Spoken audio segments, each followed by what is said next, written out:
ഓം ശ്രീ ഗുരുഭ്യോ നമ. അമ്മയോട് സംസാരിക്കവേ ശ്രീ APJ അബ്ദുൽ കലാം പറഞ്ഞു, അമ്മേ, എനിക്ക് ഭാരത വികസനത്തെക്കുറിച്ച് മുതിർന്ന വിദ്യാർത്ഥികളോട് സംസാരിക്കാൻ ആഗ്രഹമുണ്ട്.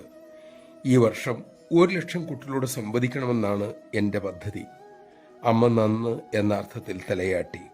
അദ്ദേഹം തുടർന്നു, ഒരിക്കൽ കാഞ്ചീപുരത്തെ ശങ്കരാചാര്യർ എന്നോട് പറഞ്ഞു, 20 പുണ്യാത്മാക്കൾ ഭാരതത്തിൽ ഉണ്ടായാൽ ഭാരതം വികസിക്കും.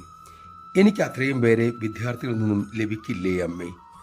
അമ്മ കരുണാപൂർവം അരുളി, മോന് ബുദ്ധിയും ഹൃദയവും ഉണ്ട്, അതുകൊണ്ട് അതിന് സാധിക്കും. നമഃശിവായ. ഹൃദയമെന്നാൽ ശുദ്ധപ്രേമം, ബുദ്ധി എന്നാൽ ശരിയായ വിവേകം. ഇത് രണ്ടുമാണ് വ്യക്തിശാന്തിക്കും ലോകശാന്തിക്കും വേണ്ട അടിസ്ഥാന ഘടകം. ഇത് രണ്ടും ഉള്ളിടത്ത് ശരിയായ ഐശ്വര്യപൂർണമായ വികാസം സ്വാഭാവികമാണ്. നമ്മുടെ ഭാരതം അങ്ങനത്തെ നിലയിൽ എത്തിച്ചേരട്ടെ. നമുക്കതിനായി അമ്മ ഉപദേശ വഴിയിലൂടെ മുന്നോട്ട് പോകാം.